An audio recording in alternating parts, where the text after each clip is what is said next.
Sir, for 2022-23 and 2022-23-24, not a single amount has come from the central government so far West Bengal is concerned.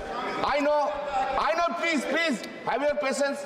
I know, last 1 year we are hearing this, some illegalities, some irregularities are there, and we are saying, if there is illegalities and irregularities, you detect, you arrest, you don't do it. How can you discriminate state of West Bengal peoples? Does it not violate Article 14 of the Constitution? Next, sir, in this it has been said that an empowered committee under the chairpersonship of the secretary decides the projected labor budget in consultation with the state government. Why the West Bengal government has been left out? Why there is no consultation? If you don't like Bengali, that's the reason you will not give money to the Bengal. What is this? Yes, you don't have anything to do with it. This is not proper. Every time Bengal is being deprived of, I know that the cabinet minister will write this is not the answer come up from the but why you have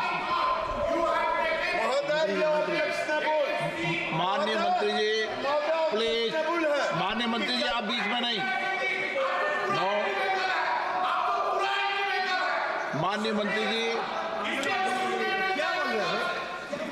माननीय अध्यक्ष महोदय, मैं बड़ी विनम्रता से ये कहना चाहता हूँ, ये राशि है एक निश्चित उद्देश्य की पूर्ति के लिए और इसी एक्ट में प्रावधान है। अगर ये राशि निश्चित उद्देश्यों की पूर्ति में खर्च नहीं की जाती तो इसको रोका जा सकता है। पश्चिम बंगाल ने, माननीय अध्यक्ष महोदय, बड़े बड़े कामों को छोटा करके कुछ निश्चित लोगों को लाभ पहुंचाने का अपराध पश्चिम बंगाल की सरकार ने। माननीय अध्यक्ष महोदय, इस योजना के अंतर्गत अपात्रों को पात्र कर दिया गया और पात्रों को अपात्र कर दिया गया। ये प्रमाणित हुआ है, ये सिद्ध हुआ है। माननीय अध्यक्ष महोदय,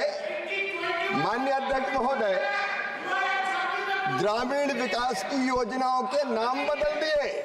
नाम बदला नहीं जा सकता।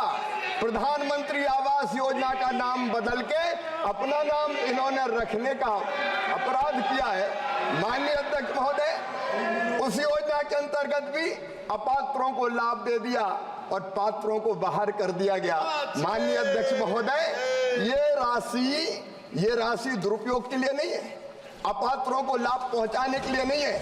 जो गड़बड़ की गई वो सिद्ध पाई गई, उस पर भी पश्चिम बंगाल सरकार ने कोई प्रभावी कार्रवाई नहीं की। मोदी जी का कहना है, हमारे प्रधानमंत्री जी का, सबका साथ, सबका विकास, सबका विश्वास, लेकिन राशि का दुरुपयोग नहीं होने देंगे। जब से एनडीए की सरकार आई है, उधर की सरकार जब थी तब इस राशि का दुरुपयोग होता था, बंदर बांट होती थी, लेकिन मोदी जी का कहना है, ना खाऊंगा ना खाने दूंगा। तो ये खाने देने के लिए राशि नहीं है। माननीय अध्यक्ष, श्री अनुराग ठाकुर। धन्यवाद अध्यक्ष महोदय।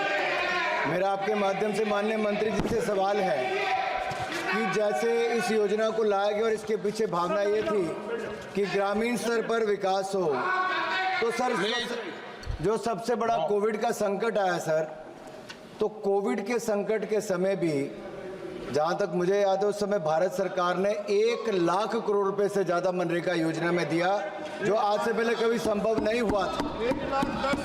और उसके बाद भी डिमांड ड्रिवन जितना बजट रखा गया उससे ज़्यादा ही भारत सरकार ने जिस राज्य ने मांगा उसको दिया।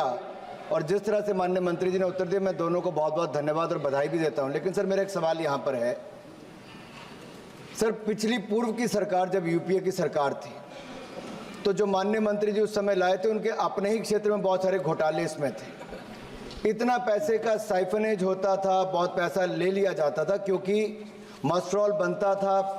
आपका प्रश्न क्या है? मेरा सवाल सर ये है, क्या ये सच्चाई है कि जैसे पश्चिम बंगाल में घटा, पैसे का दुरुपयोग हुआ, पात्र को अपात्र और अपात्र को पात्र कर दिया गया, ये पश्चिम बंगाल वाले मॉडल कहीं अन्य राज्यों में तो नहीं चल रहे, तो उसके ऊपर सरकार क्या कार्रवाई कर रही है? और क्या मोदी सरकार आने के बाद जब बैंक खाते खुले और जियो टैगिंग की गई, आपके पास कोई राज्य का प्रमाण है तो यो पूछो ना आप। सर, मैं- सब राज्य सरकार का क्यों करते हो आप? सर मैं हिमाचल प्रदेश में ही आता हूँ।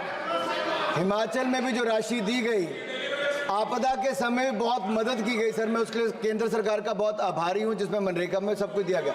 सर मेरा सवाल सर बड़ा है कि एक राज्य को लेकर नहीं है, क्या बैंक खाते खोलने से, जियो टैगिंग करने से, टेक्नोलॉजी लाने से जो त्रुटियां इसमें थी, जैसे पैसा निकाला जाता था, क्या उसमें काफ़ी हद तक रोक लगी है?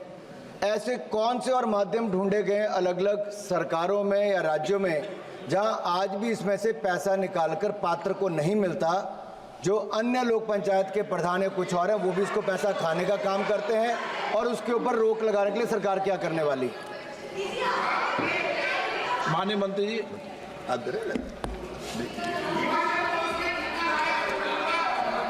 See, sir, we have implemented several schemes to stop the corruption.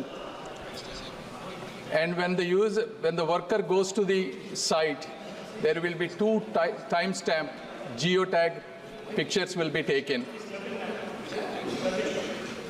And then we have Janman app where users can report all the irregularities. But whether it is West Bengal or any other state, they must take this responsibility, because implementation and monitoring is the responsibility of the state. And the funds that we were given is to help the unskilled people, which is a fallback mechanism. When they don't have any employment, this is their lifeline. And this money should not be used for corruption charges or subverting, like there are programs that they were supposed to do, but they are implementing contractor based, or if there are big projects that cannot be split, because when you have big projects with the material use, you will be giving proper tendering